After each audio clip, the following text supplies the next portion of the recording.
La prise en charge des Mickey est complexe et nécessite une approche multidisciplinaire. Différents spécialistes interviennent tout au long du parcours de soins et plusieurs examens et suivis sont essentiels pour surveiller l'évolution de la maladie.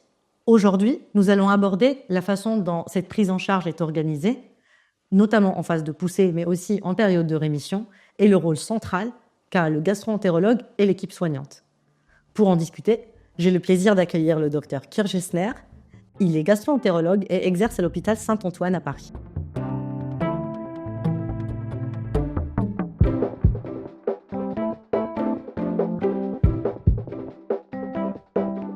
Bonjour docteur Kirk Gessner. J'ai une question sur le diagnostic des Mickey. Comment les Mickey sont-ils diagnostiqués ?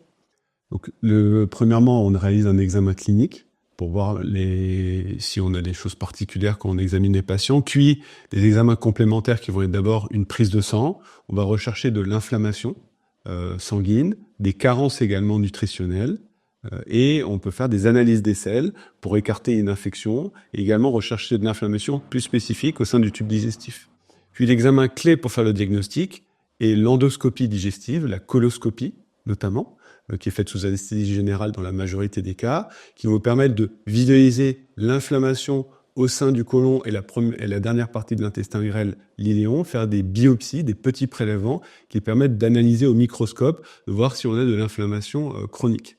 On peut également réaliser une œsogastro-duodénoscopie ou une endoscopie digestive haute qui permet de voir s'il y a de l'inflammation au niveau de l'estomac, de la première partie de l'intestin grêle, qui peut se voir en cas de maladie de Crohn. D'autres examens peuvent être réalisés, des examens d'imagerie notamment, l'IRM de l'intestin grêle, parce que quand on réalise une coloscopie, on visualise qu'une petite partie de l'intestin grêle, alors que l'intestin grêle, il mesure plusieurs mètres, et donc ça permet l'IRM de voir cette partie de façon non invasive, de l'évaluer notamment en cas de maladie de Crohn. Donc c'est en fait un faisceau d'arguments avec tous ces éléments qui nous permettent de poser le diagnostic de maladie inflammatoire chronique intestinale. D'accord. Il y a un biomarqueur dont on parle souvent qui s'appelle la calprotectine fécale. Est-ce que c'est aussi quelque chose qui arrive au moment du diagnostic ou c'est plus tard ou pas du tout ? La calprotectine, donc c'est en fait un marqueur de dégradation de certaines cellules immunitaires qu'on peut identifier dans les selles. Donc en fait, c'est un marqueur d'inflammation au sein du tube digestif qui peut être plus spécifique que l'inflammation qu'on retrouve dans le sang, qui peut être liée à une grippe, n'importe quelle infection. Donc c'est un élément qui est tout à fait intéressant aujourd'hui dans le cadre du suivi de la maladie, qu'on peut aussi utiliser au diagnostic pour voir si il y a de l'inflammation chronique. Après, elle n'est pas spécifique non plus de la Mickey. Si on a une infection digestive, on peut aussi avoir une calprotectine fécale augmentée. Mais c'est un élément aujourd'hui qui est très intéressant, qu'on utilise de plus en plus dans la prise en charge. Et une fois que la Mickey est diagnostiquée, comment se fait le choix des traitements pour les patients ? Donc aujourd'hui, on a la chance d'avoir de plus en plus de traitements qui sont disponibles. Donc en fait, le choix du traitement, il est de plus en plus personnalisé en fonction bien sûr de la maladie, entre maladie de Crohn, rectocolite hémorragique, selon la localisation de la maladie qui peut varier, et également selon la sévérité bien sûr de la maladie. Donc ça, c'est des éléments en lien avec la maladie. Et après, il y a des éléments en lien avec les patients ou les patientes, leur âge. Est-ce qu'ils ont des antécédents particuliers, des maladies particulières, qui peuvent être parfois des contre-indications à certains traitements, et leur mode de vie. Parce que c'est vrai qu'aujourd'hui, on a des traitements qui s'administrent de façon assez différente. On a des traitements par voie intraveineuse qui vont être donnés à l'hôpital de façon régulière, va venir par exemple toutes les 4 à 8 semaines, des traitements sous forme sous-cutanée où c'est les patients qui sont autonomes à la maison, qui font eux-mêmes les injections, des comprimés à prendre. Et donc ça, c'est aussi un élément, le mode d'administration en fonction du mode de vie du patient. Les patients, comme je l'ai dit, sont jeunes et avec des projets professionnels qui peuvent les amener à être loin de leur domicile. Donc ça, c'est des choses aussi qu'on prend en compte pour savoir quel est le bon traitement en fonction du mode de vie du patient. Donc c'est vraiment une approche personnalisé en collaboration avec le patient pour savoir quel est le bon traitement pour lui à chaque moment de sa maladie. D'accord. Là, je vais sortir un petit peu de la fiche, mais toujours pour par rapport au traitement.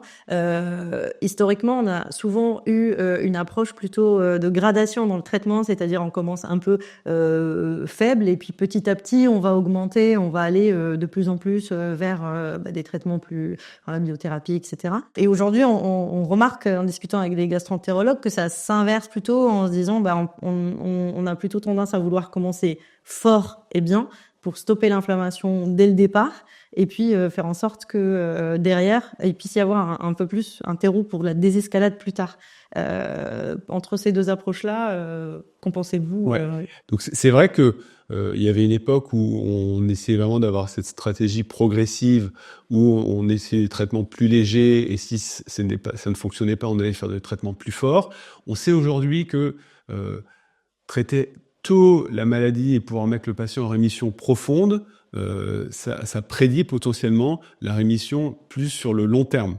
Donc c'est des choses qu'on intègre dans nos pratiques, notamment sur les formes sévères ou sur des formes où en fait on sait qu'il y a des facteurs de risque d'évolution qui peuvent être sévères. En fait, on va essayer de traiter, oui, tout à fait assez fort au début et faire une désescalade quand on a bien contrôlé la maladie, pouvoir réduire les traitements. Et c'est vrai que l'objectif, c'est vraiment d'essayer d'avoir le bon traitement qui soit ni trop faible ni trop fort pour chaque patient.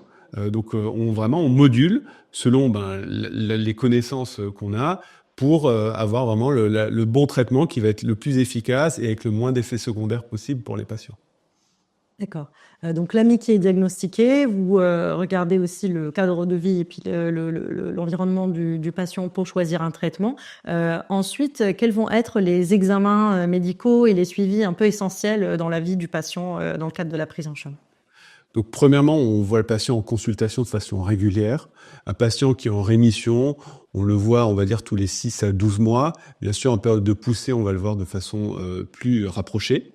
Les éléments, on évalue les symptômes en premier lieu, mais ça va pas être seulement les symptômes digestifs, parce que l'EMICI impacte la qualité de vie, donc on évalue aussi la qualité de vie au sens large, l'impact de la maladie sur la vie du patient. Est-ce que ça a un impact sur sa vie professionnelle, sur sa vie sociale? C'est important de l'évaluer même en dehors des seuls symptômes digestifs. Donc aujourd'hui, on a des questionnaires, par exemple, validés, qu'on donne aux patients lors des consultations pour essayer d'approcher des éléments sur sa vie globale au-delà juste des symptômes digestifs. Donc ça, c'est un premier point. Et après, on réalise des examens complémentaires, des prises de sang aussi régulières qui nous permettent de voir si on a de l'inflammation dans le sang, des analyses des selles, parce que on peut très bien avoir une maladie qui est active sans avoir de symptômes ou des symptômes à minima. Et donc c'est important pour éviter que les symptômes se déclarent, de pouvoir traiter en bon moment, parfois optimiser un traitement sur la base juste d'éléments, soit d'examens complémentaires, d'imagerie, d'endoscopie, avant que le malade ait des symptômes, pour éviter qu'il rechute sur le plan clinique. Donc ça, on utilise la prise de sang, les analyses des selles, et on peut aussi refaire des examens d'imagerie. Aujourd'hui, on développe de plus en plus l'échographie intestinale, qui est un examen qui est moins invasif que l'IRM. L'IRM de l'intestin grêle, on n'a pas besoin d'être endormi, mais ça nécessite quand même de prendre, dans la majorité des cas, une préparation qui s'apparente à celle qu'on prend pour la coloscopie. Le volume est moins important, mais on sait tout de même que ce sont des examens qui sont désagréables pour les patients, d'autant plus qu'on les répète au cours du temps. Donc l'échographie, ce sont des examens plus simples et on essaye aujourd'hui de développer de plus en plus des approches les moins invasives possibles pour les examens répétés. Tout de même, il est toujours nécessaire souvent de réaliser des coloscopies à d'intervalles en général tous les 2 à 5 ans après une durée d'évolution de la maladie d'une dizaine d'années pour surveiller justement l'inflammation. Et cet intervalle, il est défini selon des facteurs. Est-ce qu'il y avait de l'inflammation lors de la coloscopie précédente, de l'étendue de la maladie? Donc ça, c'est pour les patients qui ont une inflammation au niveau du côlon. Il est nécessaire tout de même de réaliser des coloscopies de façon régulière au cours de la vie. On le voit dans ce que vous décrivez, c'est une prise en charge qui peut être complexe, en tout cas multidisciplinaire. Qui sont les interlocuteurs privilégiés dans le parcours de soins ou la prise en charge des patients? Comme je l'ai dit, c'est une maladie qui va impacter la vie globale du patient, donc c'est sûr que c'est une équipe soignante qui prend en charge les patients, le gastro-entérologue bien sûr qui coordonne les soins. On a aujourd'hui des infirmières spécialisées dans la prise en charge des patients atteints de MICI, des infirmières d'éducation thérapeutique, des infirmières coordinatrices, qui ont une approche différente de celle du médecin pour expliquer l'utilisation des traitements, pour justement évaluer la qualité de vie, l'impact sur la vie globale du patient, de sa maladie. Donc ça, on a cette équipe paramédicale. On a également les diététiciennes. Et ça, on pourra en reparler. L'alimentation, quel est l'impact de l'alimentation sur la MICI? Parce qu'il y a beaucoup de croyances sur ce que les patients doivent manger, alors que globalement, les choses sont quand même beaucoup plus simples que ce qu'on le pense. On a également, en fonction des symptômes du malade, on peut l'adresser à des rhumatologues, des dermatologues. Et on peut aussi avoir besoin, dans certaines situations, d'opérer les patients, donc le chirurgien digestif. Et bien sûr, les radiologues, qui font les imageries. Et donc, nous, on a des réunions pluridisciplinaires avec l'ensemble des équipes médicales, paramédicales pour discuter des meilleurs traitements pour chaque patient en fonction de la sévérité de sa maladie. Donc, c'est vraiment une approche pluridisciplinaire pour accompagner le patient au mieux. Une question sur l'évolution de la maladie. Quelles sont les différentes phases de ces pathologies-là et comment sont-elles prises en charge? Donc, on a vu que c'est des maladies qui évoluent par poussée entrecoupées de périodes de rémission. Donc, la prise en charge des patients fluctue en fonction de l'activité de la maladie. En période de poussée, on va revoir les patients de façon assez rapprochée, avec l'objectif de faire diminuer les symptômes, d'être mis en rémission, donc il n'y ait plus de symptômes. Puis après, lors de la phase de rémission, on va surtout s'attacher à éviter bien sûr les rechutes, en poursuivant le traitement et également avec des approches pour améliorer la qualité de vie, autour de l'alimentation, autour de l'activité physique. Donc essayer vraiment de prendre en charge le patient de façon globale à partir du moment où il est en rémission pour éviter qu'il rechute. D'accord.